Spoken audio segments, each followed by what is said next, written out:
Este programa tem o patrocínio de Seabra Foods.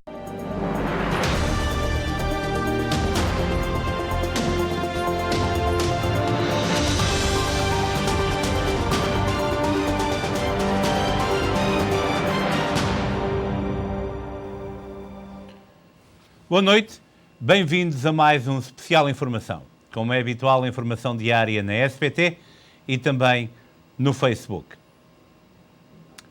A guerra continua na Ucrânia, a guerra que levou e que está a levar todos nós ao desespero. Hoje decorreram conversações de paz. A Rússia e a Ucrânia chegaram a um entendimento conjunto para a criação de um corredor humanitário para retirar civis da Ucrânia. A terceira ronda de negociações decorrerá em breve. A segunda ronda das negociações entre as delegações russas e ucranianas terminou hoje sem conclusões, revelou Mikhailo Podolyak, conselheiro do presidente ucraniano. Contudo, os países chegaram a um entendimento conjunto para a criação de um corredor humanitário para retirar civis da Ucrânia e a terceira ronda de negociações realizar-se-á o mais brevemente possível. Este era um dos objetivos da delegação ucraniana, além de um cessar-fogo imediato. Segundo o conselheiro, citado pela agência de notícias Reuters, ambas as delegações prevêem um possível cessar-fogo temporário para permitir a retirada de civis. Ou seja, não será em todos os locais, mas apenas naqueles onde os próprios corredores humanitários estão localizados. Será possível cessar o fogo durante a retirada, explicou Podolyak. Os corredores humanitários irão também permitir a entrega de medicamentos e alimentos nos locais mais afetados pelo combate. Apesar de ser a primeira vez que os países concordam em algo específico, durante as negociações, Podolyak afirma que o resultado ficou aquém do esperado. Não conseguimos os resultados que esperávamos, considerou. Assinala-se hoje uma semana desde que a Rússia lançou uma ofensiva militar na Ucrânia. Segundo os últimos dados, mais de 2.000 civis ucranianos morreram desde então e mais de 1 milhão de pessoas abandonaram o país, metade dos quais são crianças. E vamos imediatamente para Kiev, para vermos qual é o estado da situação na capital ucraniana. Como vemos, uma acalmia aparente. Neste momento são 2 horas da madrugada, 2 horas e 3 minutos. Temos à nossa direita a imagem de Parkland, temos também várias imagens de várias áreas da cidade de Kiev, a capital ucraniana. Lembro que uma semana depois do início deste conflito, a forma como os russos atacam é bastante pragmática. Normalmente a partir desta hora começa a haver movimentações. Ontem tivemos a oportunidade de ouvir uma sirene que praticamente correspondeu ao início dos bombardeamentos. As forças russas estão na periferia da capital ucraniana, uma capital que é defendida com unhas e dentes por ucranianos de vários quadrantes. Há pessoas, há profissionais que trabalham noutros países que afirmam a vontade de regressarem ao seu país. Na imagem à sua direita podemos ver, portanto, algum do fumo que poderá ser, e vemos também alguns, parecem relâmpagos, os carros também a circularem. Portanto, são imagens de muita apreensão neste power plant, numa planta, portanto, de energia nuclear e que poderá ser atacado a qualquer momento. Hoje, o presidente ucraniano Zelensky defendeu que a única maneira de acabar com a guerra é reunir-se diretamente com o seu homólogo russo, Vladimir Putin. Zelensky referiu: senta-te comigo para negociar, não a 30 metros, afirmou o presidente, numa alusão a Putin e à longa mesa onde o russo se reúne com os seus conselheiros e líderes mundiais. Eu não mordo. De que é que têm medo? Atirou Zelensky. Na altura, ainda decorriam as negociações entre as delegações russas e ucranianas que decorreram na região de Brest, na Bielorrússia, perto da fronteira polaca. Zelensky afirmou que quaisquer palavras são melhores do que tiros. E este é o ponto da situação neste momento, mas aparentemente Vladimir Putin está determinado a continuar a ofensiva. Depois de uma conversa telefónica entre o líder russo Emmanuel Macron, o presidente francês, que referiu que o pior ainda está para vir. O presidente da Comissão Europeia, por sua vez, promete mais sanções se a situação se continuar a deteriorar. Vladimir Putin está determinado a prosseguir com a ofensiva contra a Ucrânia. Ao telefone com o homólogo francês, afirmou não estar disposto a fazer compromissos e repetiu as exigências da desmilitarização e de um estatuto neutro para a Ucrânia. Segundo Eliseu, Emmanuel Macron indicou ao presidente russo que ele está a cometer um erro grave e disse acreditar que o pior ainda está para vir. O chefe da diplomacia russa, Sergei Lavrov, desdramatiza. Estou confiante de que esta histeria vai passar. Os nossos parceiros ocidentais vão ultrapassá-la. Não há outra forma de colocar a questão. Todos entendem que uma terceira guerra mundial só pode ser nuclear, mas quero que prestem atenção. É na cabeça dos políticos ocidentais que a ideia de uma guerra nuclear anda à volta e não na dos russos. O presidente ucraniano Volodymyr Zelensky disse esta quinta-feira que quer negociar diretamente com Putin, afirmando que essa é a única forma de parar a guerra e apelou também ao Ocidente para reforçar o apoio à Ucrânia.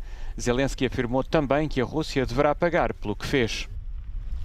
Vamos recuperar cada casa, cada rua, cada cidade e dizemos à Rússia que aprenda as palavras reparação e contribuição. Vocês vão reembolsar-nos por tudo o que fizeram contra o nosso Estado, contra cada ucraniano, por inteiro. E não esqueceremos todos os que morreram.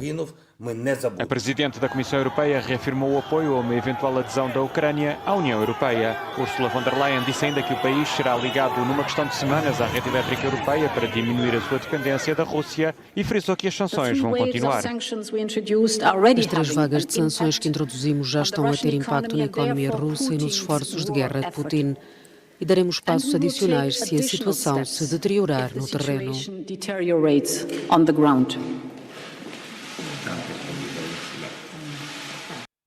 Ucraniana a cair pela força da invasão russa. Mais de 2.000 civis ucranianos morreram desde o início da invasão. Kherson, no sul da Ucrânia, nas mãos das forças russas. Depois do ataque ao maior porto ucraniano do Mar Negro, a população da cidade acorda sob controle russo. Kherson parece ser a primeira grande cidade a cair pela força da invasão. Os militares russos intensificaram os bombardeamentos em várias cidades ucranianas. O presidente da Câmara de Mariupol, também no sul, descreveu os ataques como sendo implacáveis. Foram ouvidas explosões em Kiev no início da manhã desta quinta-feira. A população voltou aos abrigos e o toque de recolher noturno transformou-se num som familiar na capital ucraniana. Segundo as autoridades da Ucrânia, mais de 2.000 civis morreram desde o início da invasão russa. Deram conta também da destruição de centenas de infraestruturas, incluindo hospitais, jardins de infância, transportes ou residências.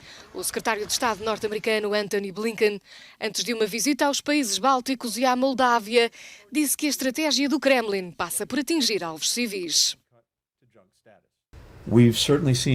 Vimos no passado que um dos métodos de guerra da Rússia é ser absolutamente brutal na tentativa de intimidar os cidadãos de um determinado país. E isso inclui, no mínimo, alvos indiscriminados.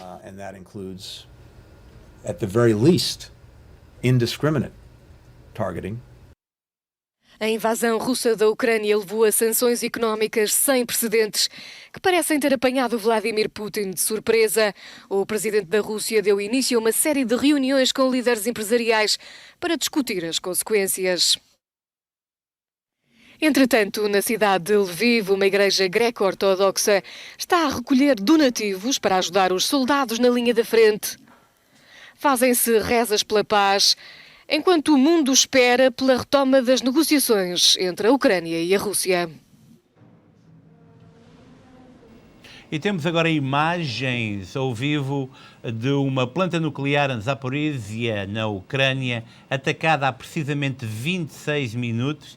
Vemos algumas movimentações de tanques russos, portanto, algumas pequenas explosões que ainda estão a acontecer. Volto a referir, a informação, são imagens ao vivo de Zaporizhia há cerca de 26 minutos, portanto, uma situação dramática neste momento numa das 4 plantas nucleares em território ucraniano. Este é um dos tópicos mais importantes, porque depois de o ministro dos Negócios Estrangeiros, Lavrov, da Rússia, ter respondido a Joe Biden que a única opção para as sanções seria uma potencial terceira guerra mundial e que essa incluiria as armas nucleares, a apreensão é muita, porque estamos agora a falar já de um conflito que se pode estender a uma escala mundial. Eu lembro que há cerca de 2 dias, 2 caças russos deslocaram-se também à Venezuela e essa viagem foi considerada estratégica. Porquê? Porque se é verdade que uma guerra nuclear com rebentamentos na Ucrânia terá um impacto direto na Rússia, porque são países vizinhos, qualquer movimentação da Venezuela, um dos poucos aliados russos em todo este conflito, poderá levantar muitas questões devido à proximidade desse país com o território norte-americano e interesses norte-americanos. Mas outro grande problema tem a ver com os refugiados. Segundo as Nações Unidas, mais de 1 milhão de pessoas, na sua maioria mulheres, crianças e idosos, deixaram já a Ucrânia em direção aos países vizinhos. 1 milhão de refugiados ucranianos em apenas uma semana de guerra. São dados divulgados pelo Alto Comissariado para os Refugiados. A Agência das Nações Unidas descreveu o êxodo como sendo a maior crise de refugiados da Europa deste século. A maioria das pessoas que fogem da Ucrânia segue para países vizinhos, como a Polónia, Hungria, Roménia ou Moldávia, para escapar aos bombardeamentos do exército russo e à intensificação dos combates. Segundo as previsões, o número de refugiados pode chegar a 4 milhões se a situação no país piorar. Neste momento, o exército russo ganha terreno e está a cercar várias cidades ucranianas. No entanto, numa declaração feita nesta quinta-feira, o presidente ucraniano Volodymyr Zelensky disse estar a receber apoio de todas as frentes, a nível humanitário e militar. Declarou ainda que a Ucrânia não se vai render e desejou glória ao país.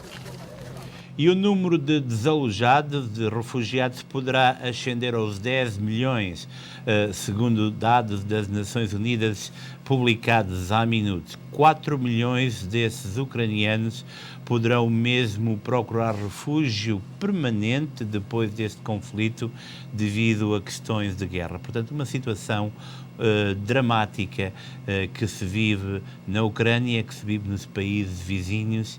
Há uma onda de solidariedade, mas também há uma onda muito grande de indignação, principalmente por parte dos russos. Dezenas de manifestantes contra a invasão na Ucrânia foram detidos em São Petersburgo, a cidade natal de Vladimir Putin. Os protestos têm sido diários desde que as tropas russas entraram na Ucrânia na semana passada. Cada vez que o líder da oposição russa, Alexei Navalny, pede aos partidários para saírem às ruas, o resultado traduz-se em prisão ou repressão dos protestos. Dezenas de manifestantes contra a invasão da Ucrânia foram detidos em São Petersburgo. Os protestos têm sido diários desde que as tropas russas entraram na Ucrânia. Por que é que eles decidem por nós sobre o que devemos combater? Tudo o que se está a passar é um disparate. É uma confusão que está a acontecer. Uma empresária russa está contra a guerra, dizendo que o marido é ucraniano e que tem um filho metade ucraniano e metade russo. Está contra a morte daqueles que considera serem seus irmãos.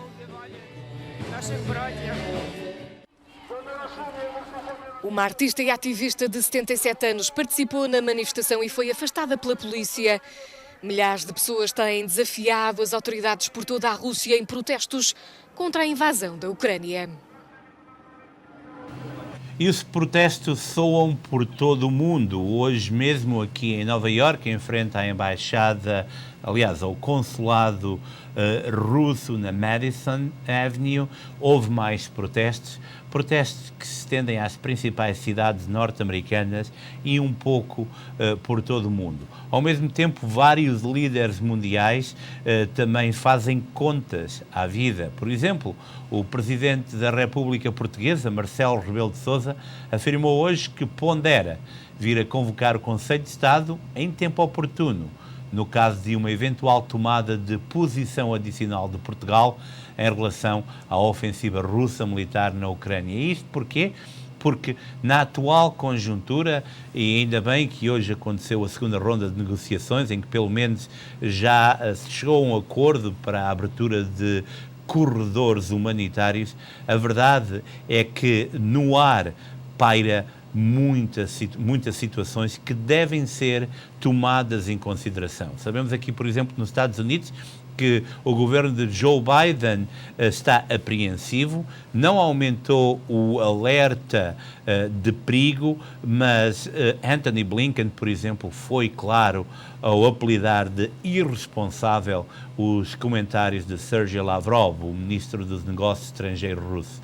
De lembrar que o primeiro-ministro dos Negócios Estrangeiros russo, depois da perestroika, no governo de Boris Yeltsin, referiu que nem nessa altura uma situação dessa seria possível de imaginar. Isso cataloga exatamente o que é a problemática deste conflito que já perdura há 8 dias e que, estoicamente, os ucranianos estão a defender a sua terra, a sua capital, e um conflito que os russos nunca pensariam que pudesse chegar a esse ponto. A situação económica está a ser preponderante. Cada vez mais empresas saem da Rússia ou interrompem a atividade em resposta a esta invasão. A Apple, a BP, a Shell, a ExxonMobil são apenas algumas das mais recentes multinacionais que decidiram interromper o funcionamento na Rússia.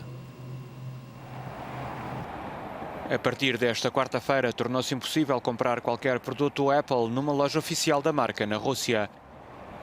Todas as lojas permaneceram fechadas depois do gigante tecnológico ter anunciado a decisão de interromper as vendas e exportações para o país, bem como os serviços como o Apple Pay, em solidariedade com a população ucraniana. Peço desculpa, interrompemos a peça porque neste momento na planta nuclear está a ser precisamente atacada.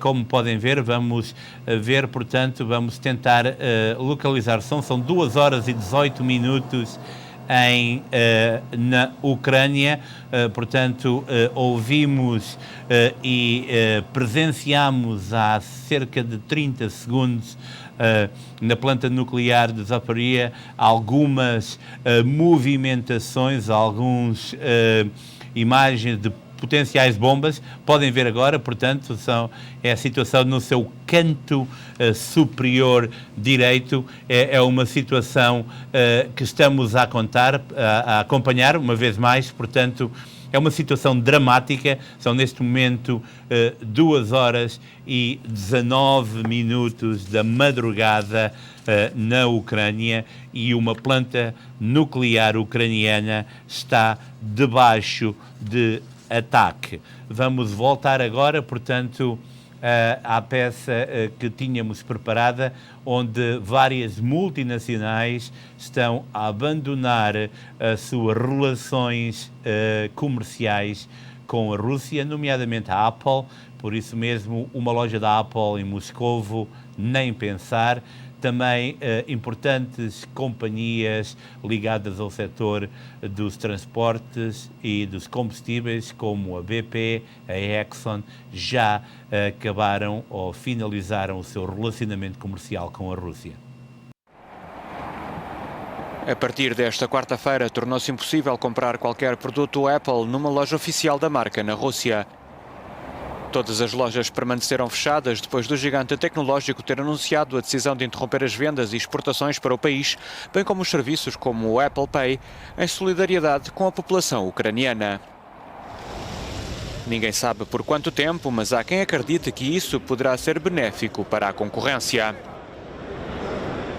O que será interessante agora é ver se os fabricantes chineses vão preencher o vazio deixado pela Apple e outras marcas de produtos eletrónicos.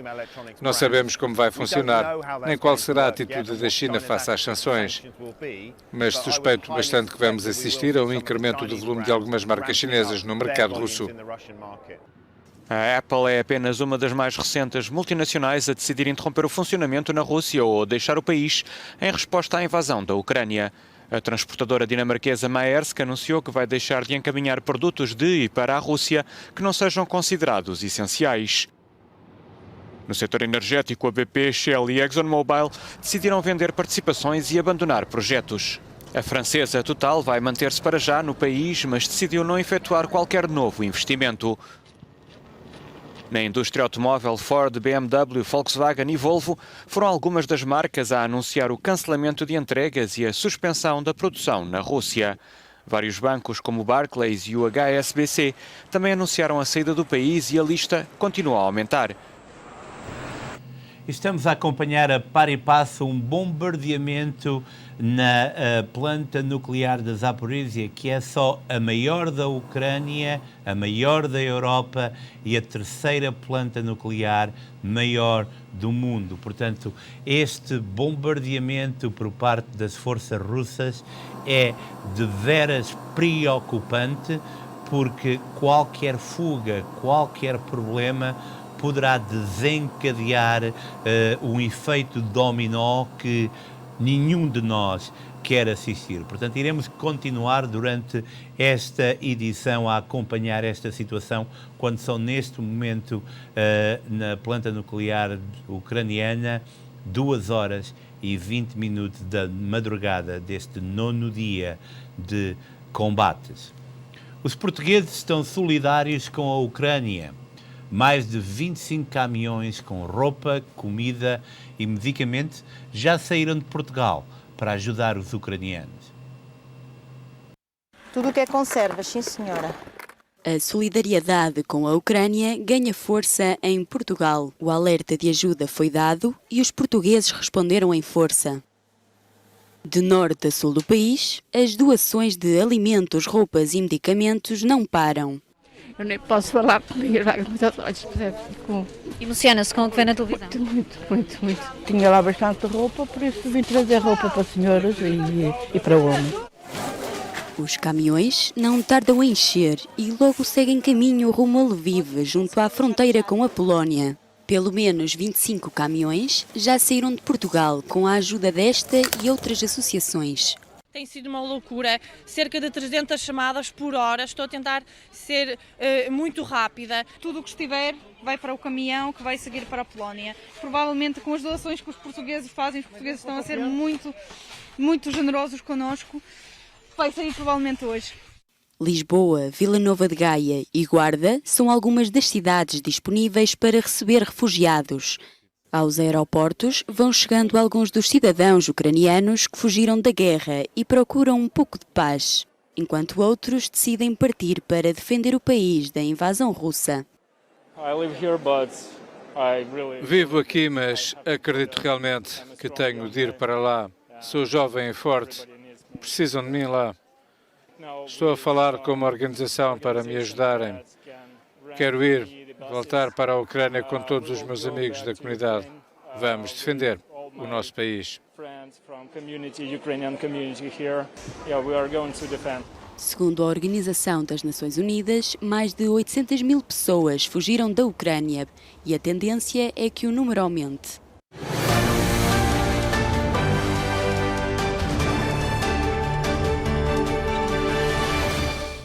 E este é um alerta SPT.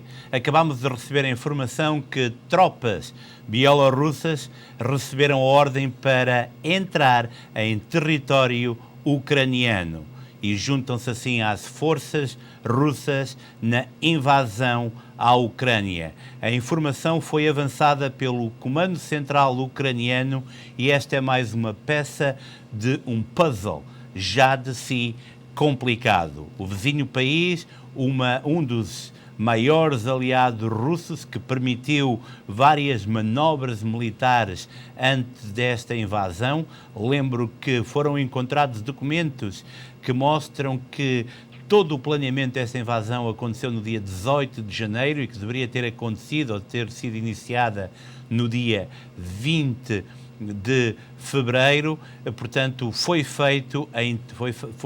desenvolvida em território bielorrusso e agora, portanto, cumpre-se aquilo que Emmanuel Macron, o presidente francês, referiu depois da conversa telefónica com Vladimir Putin. O pior realmente pode estar para vir e nesta madrugada caótica na Ucrânia temos a maior planta nuclear da Europa a ser atacada e ao mesmo tempo forças bielorrussas a entrar também na Ucrânia como aliados das forças russas. Esta é uma nova peça que, por certo, vai complicar ainda mais um xadrez já de si bastante difícil. Vamos agora ao Covid-19. Já ninguém fala, lamentavelmente, sobre a pandemia. Depois de 2 anos da pandemia, em que o nosso dia-a-dia foi praticamente Covid-19 para aqui, Covid-19 para ali, a verdade é que há cerca de 8, 9 dias, a realidade dos factos, o espectro da guerra domina todas as atenções. Mas o Covid continua aqui. Nos Estados Unidos foram registados nas últimas 24 horas mais 54.734 novos casos. Este é um decréscimo de 56% em relação à média das 2 últimas semanas.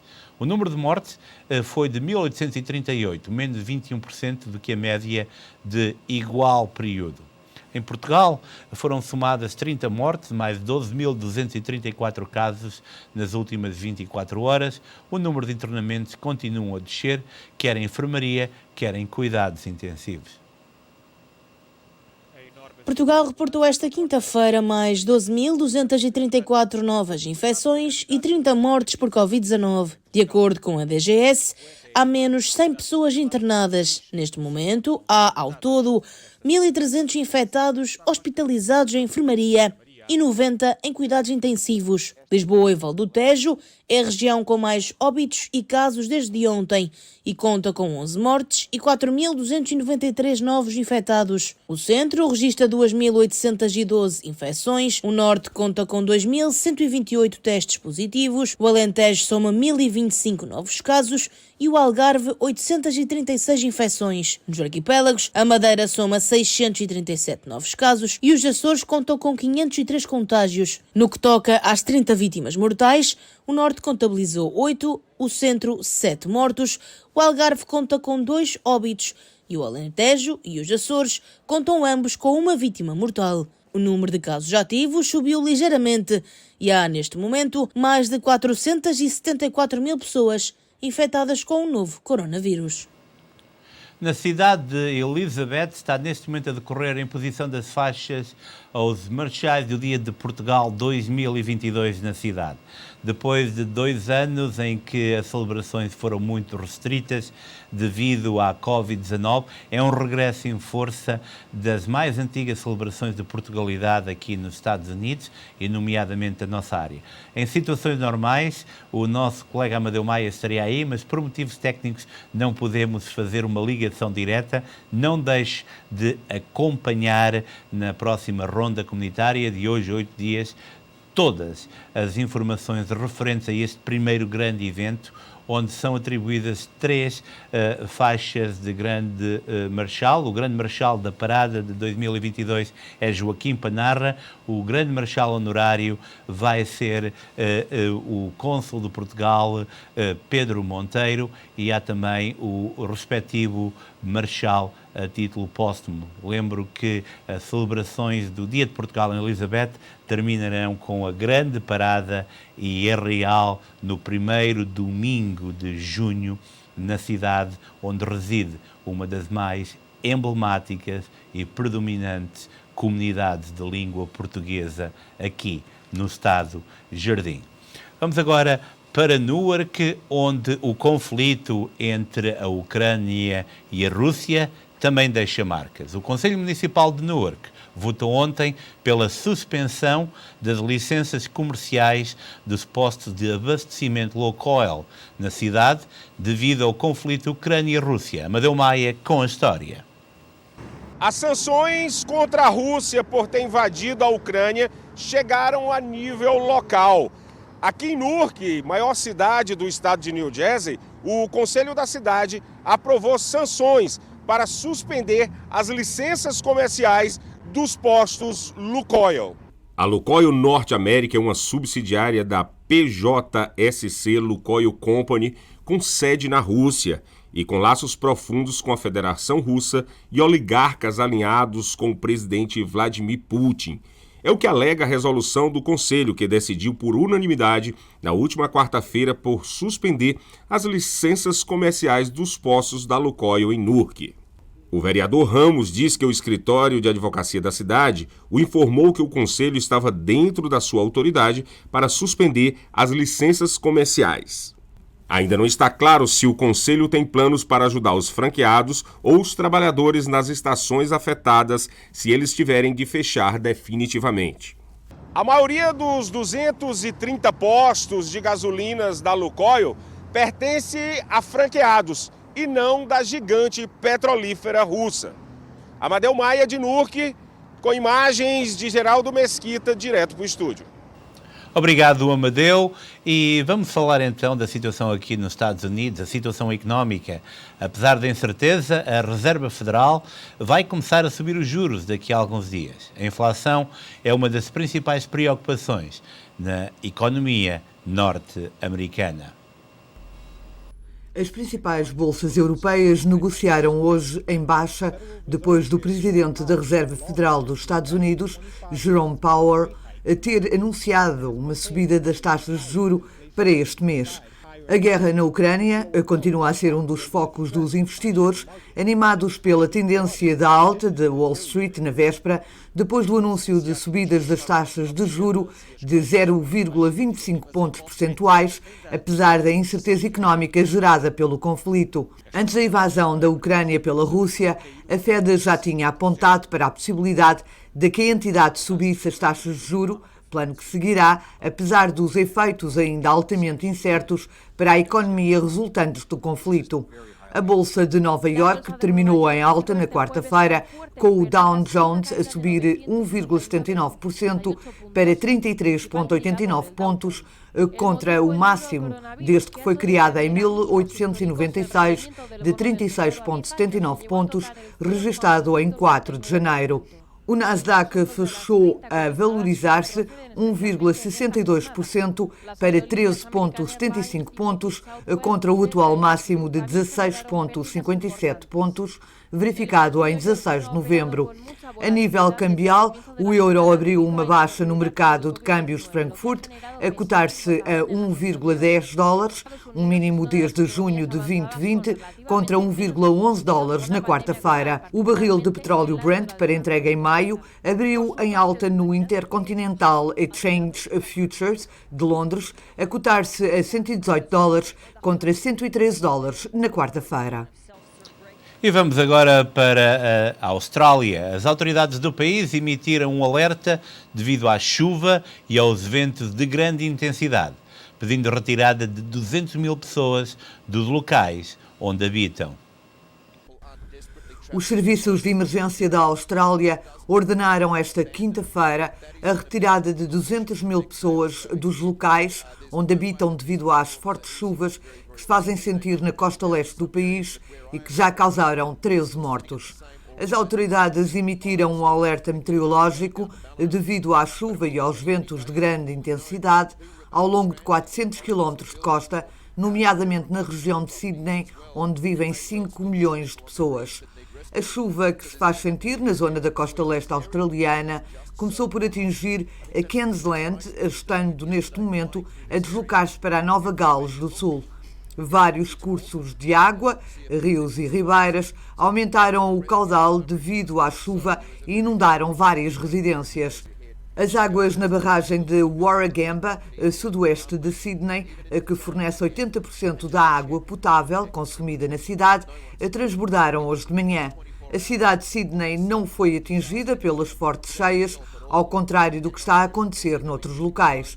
A Austrália tem sido afetada nos últimos anos por vários fenómenos relacionados com o aquecimento global, os incêndios devido ao calor e as inundações provocadas pela forte precipitação têm sido frequentes. Na Nova Gales do Sul, estas inundações são as mais graves dos últimos anos, nomeadamente na cidade de Lismore. Imagens impressionantes que nos chegam da Austrália. Hoje tivemos muita informação que nos preocupa, mas antes de irmos ao desporto, eu quero deixar aqui duas notas que eu acredito são de veras importantes. Vivemos tempos bastante difíceis. Este conflito na Ucrânia é preocupante porque a debilidade de um líder, se é que possamos chamar a Vladimir Putin líder, coloca toda a humanidade em stand-by, preocupada. Mas eu devo lembrar que a nossa resiliência como pessoas também pode fazer a diferença. Há 2 anos atrás, mais ou menos nesta altura, começávamos a viver aquilo que foi uma das piores crises que toda a humanidade ultrapassou. Um inimigo invisível, não sabíamos o que fazer com a Covid-19, não sabíamos onde poderíamos ser contagiados, como não tínhamos qualquer informação. E com muitas perdas, a lamentar, conseguimos ultrapassar. Portanto, fica aqui uma mensagem de esperança. É verdade que a loucura de um homem pode colocar tudo em jogo, mas é verdade também que a capacidade de cada um de fazer a diferença, de encarar o futuro com otimismo, poderá fazer com que, afinal, a verdadeira esperança possa prevalecer. Hoje, na Linha Aberta, teremos connosco o Nelson Martins. É um especialista em educação de crédito e nada melhor do que, quando vivemos tanta diferença, possamos ter uma mensagem de esperança. Mas antes de irmos ao desporto, vamos novamente à planta nuclear na Ucrânia. Neste momento aí está, vimos um rocket, 2, 3, 4, há portanto um ataque continuado, poderemos dizer assim, um ataque continuado, já há áreas da planta a arderem, quando são, na Ucrânia, 2 horas e 38 minutos. Portanto, é uma situação que iremos também continuar a acompanhar e, por certo, iremos ter mais desenvolvimentos. Vamos agora ao desporto. O Tondela colocou-se hoje a um passo de alcançar uma inédita presença na final da Taça de Portugal, ao vencer em casa o Mafra da Segunda Liga por 3-0, no jogo da primeira mão das meias finais da competição.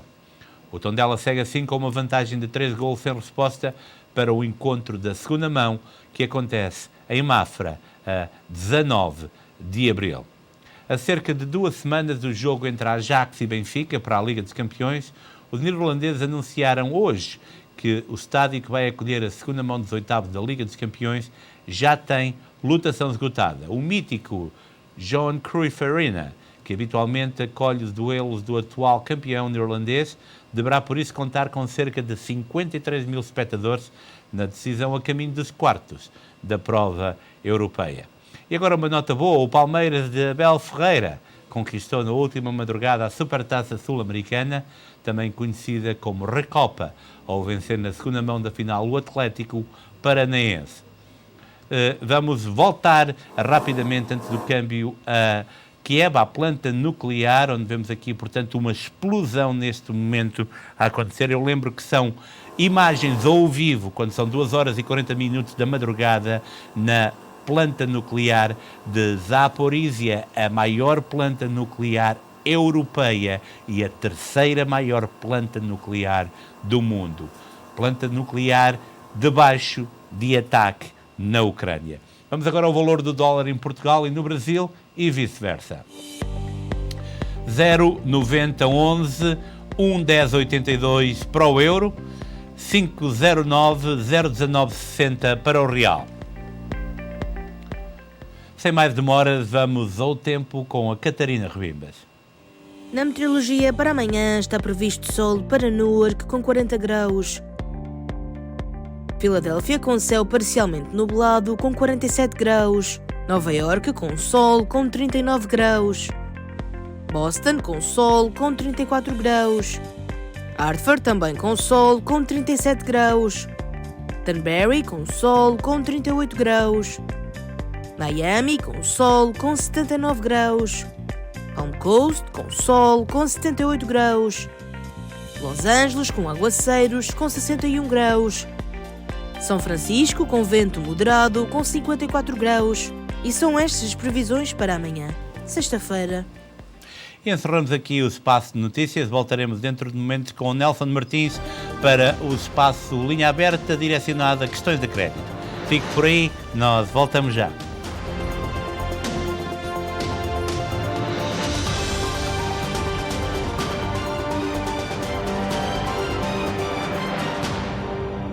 Este programa teve o patrocínio de Seabra Foods.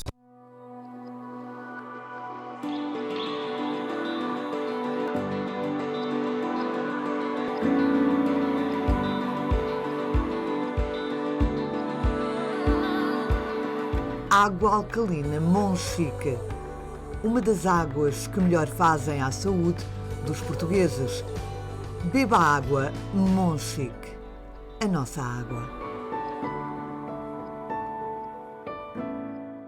O emblemático PISC celebra 100 anos e você não vai deixar de estar presente se é membro associado. Faça já a sua reserva pelo telefone 908-355-1222. Sábado 19 de março, a grande festa do centenário é no PISC. O Comitê do PISC Centenário, em seu nome e de todos os corpos gerentes, agradece a todas as pessoas que de uma forma ou de outra contribuíram para as comemorações do centenário.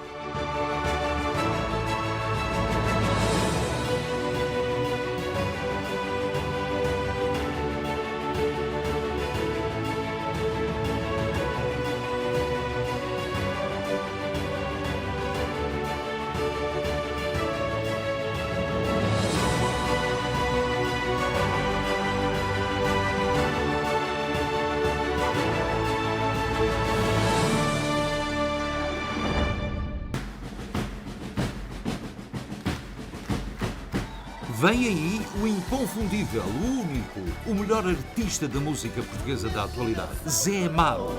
Dou-te um beijo em todo lado, só aí é que eu não dou. No sábado, dia 12, no Virginia Portuguese Community Center, a partir das 7. Obrigado, por isso e muito mais. Adquira já o seu bilhete, veja os contactos em rodapé. Zé Amaro. Este espetáculo tem o patrocínio de...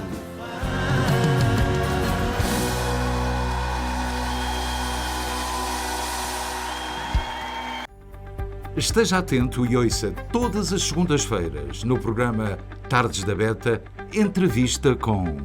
Conosco diretamente de Portugal, o advogado Alcides Lopo.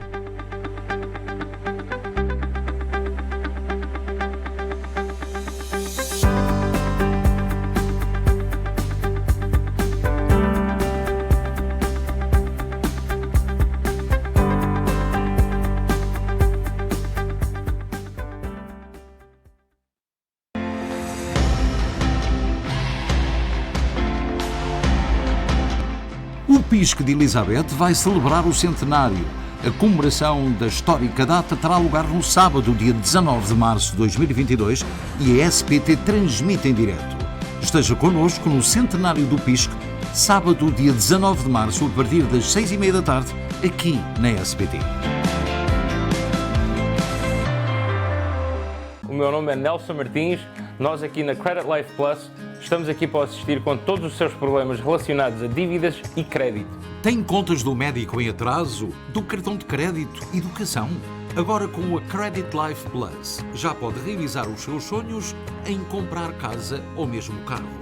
Contacte-nos 973-350-6991 ou então visite o nosso site em creditlifeplus.com.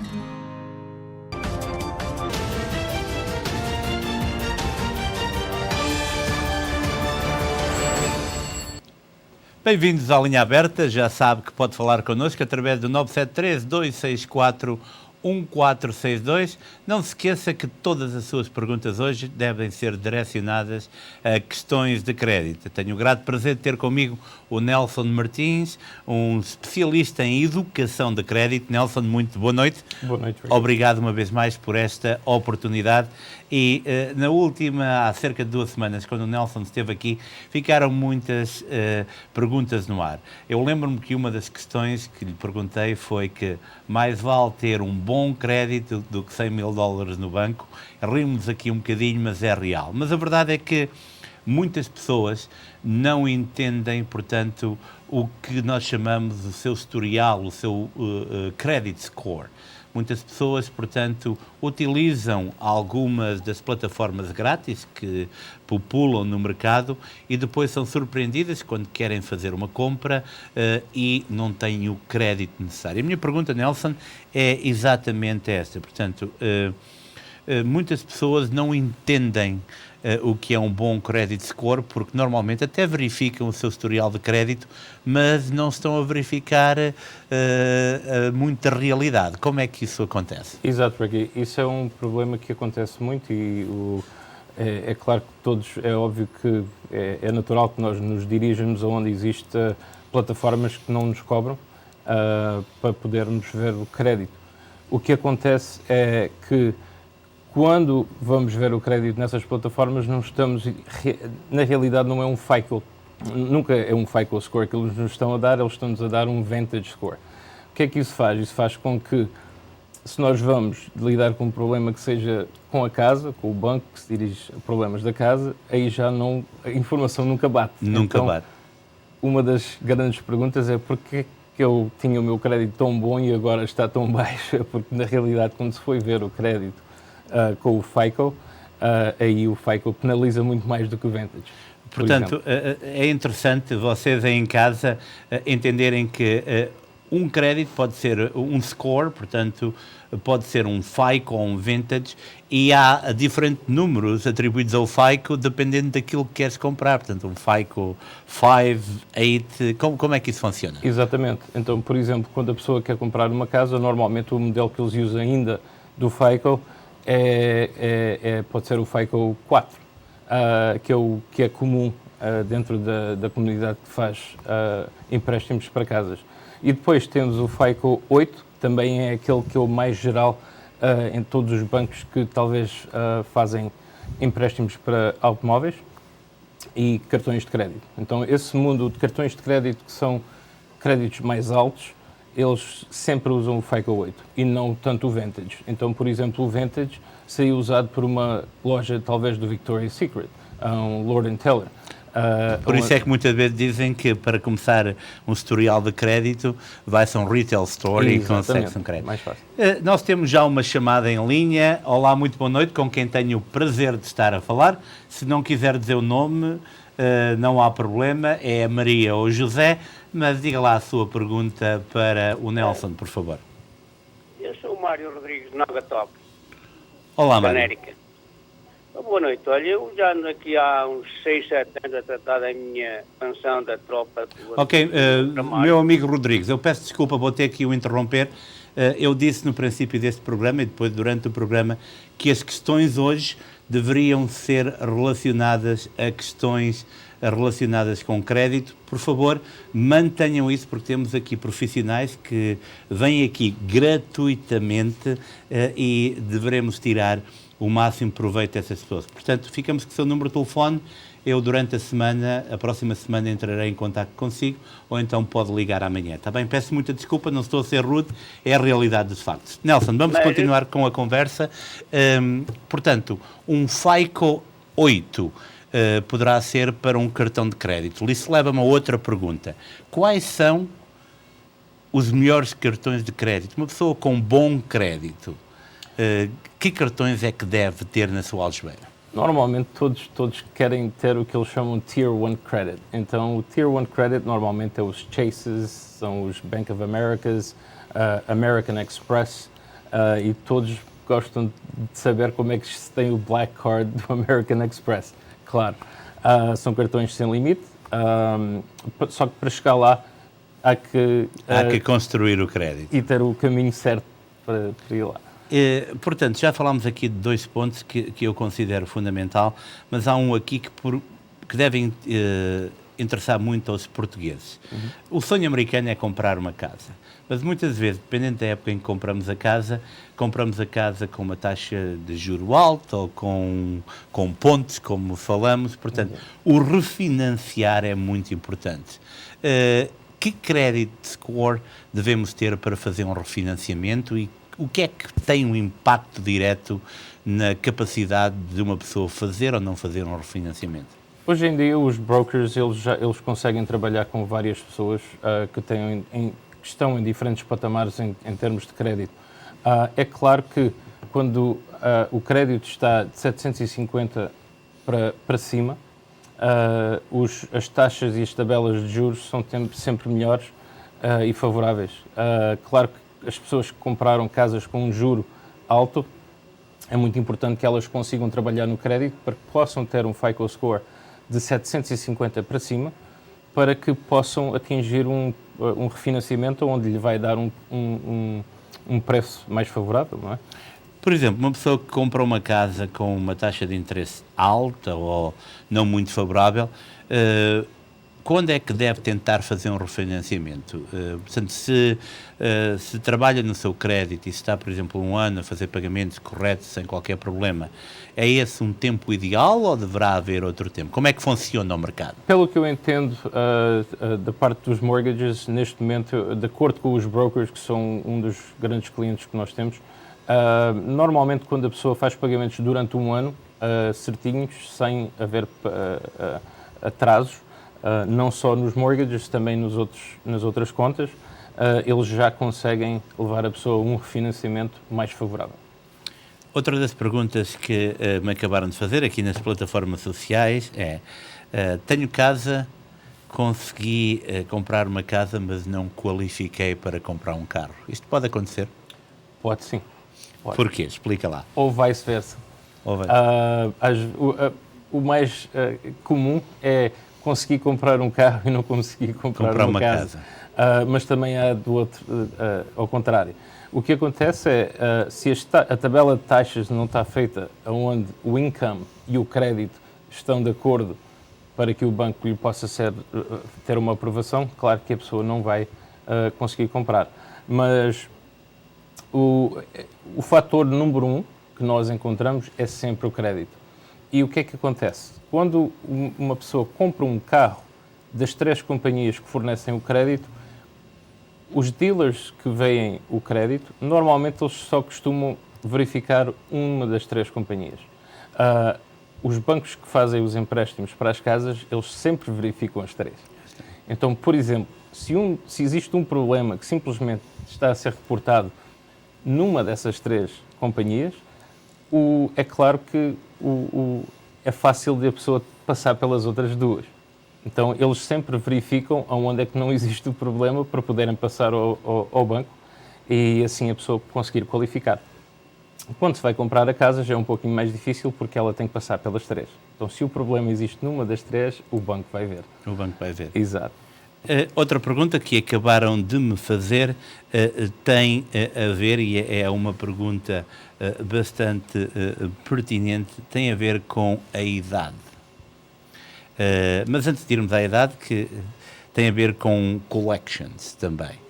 Uma pessoa que tem uma conta em collections, o que é que um educador de crédito, no teu caso concreto, pode fazer para ajudar essa pessoa?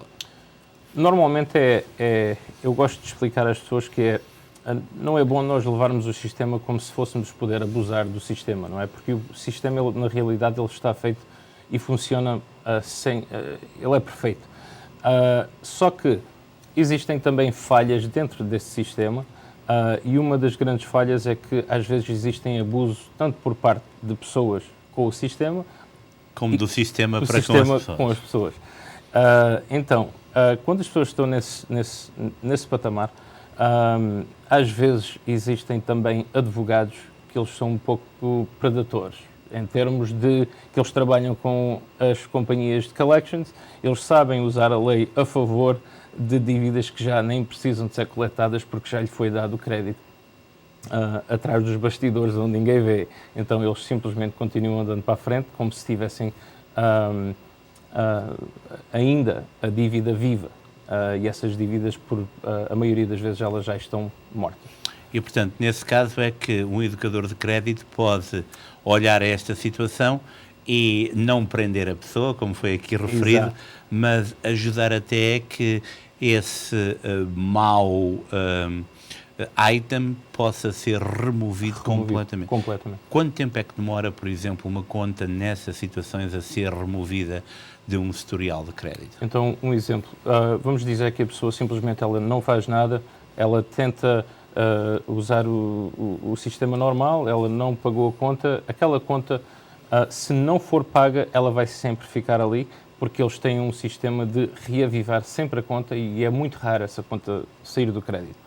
Então, o que nós fazemos, ajudamos com que a pessoa não tenha, para que ela consiga fugir aos 7 anos, para que seja mais rápido a deletar aquilo de fora. Existe um processo administrativo que nós podemos ajudar a pessoa e uma vez que isso é feito, a conta vai embora e nunca mais está no crédito. É como se nunca tivesse acontecido. E qual é o tempo, por exemplo, que pode demorar a sair do crédito? Depende do valor? Depende do tipo de conta, depende se ela já está em collections, depende se ela já adquiriu um judgment, se a companhia de collections tem um judgment neste momento.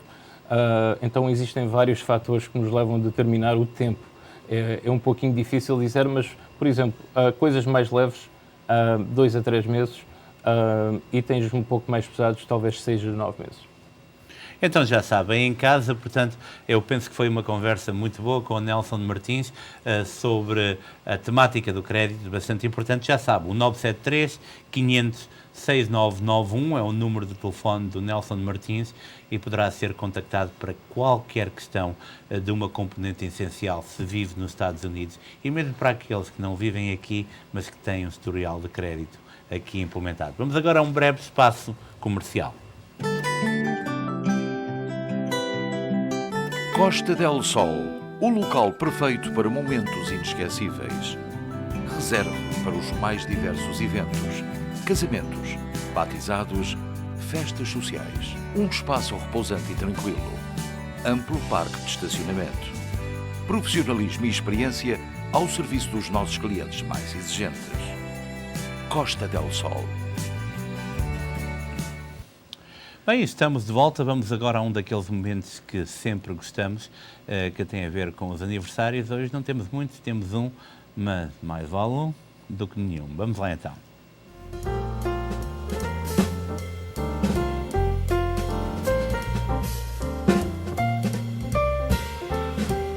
Hermínia Tavares, 80 anos de idade.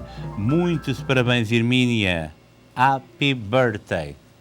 Bem, vamos agora, como referi anteriormente, neste momento em Elizabeth está a decorrer a entrega das faixas de Grande Marchais. É o início do dia de Portugal na vizinha cidade de Elizabeth, mas este final de semana vai ser fértil em atividades. E eu vou enumerar algumas, depois temos também um calendário de algo que é de veras importante.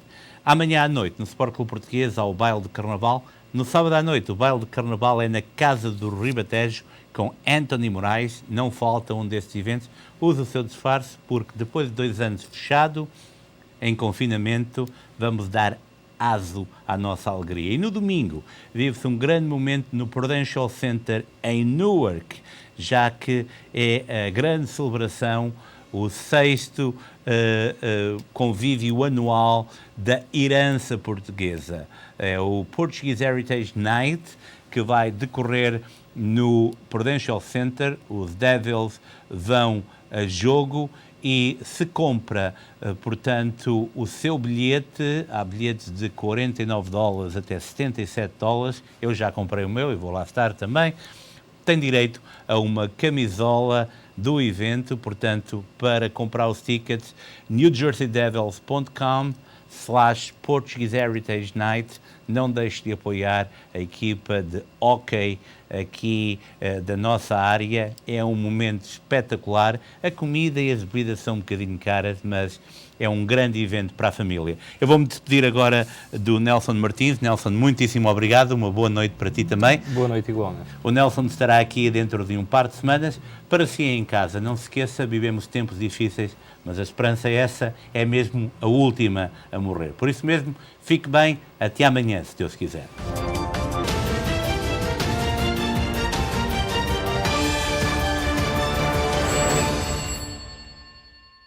Este programa teve o patrocínio de Seabra Foods.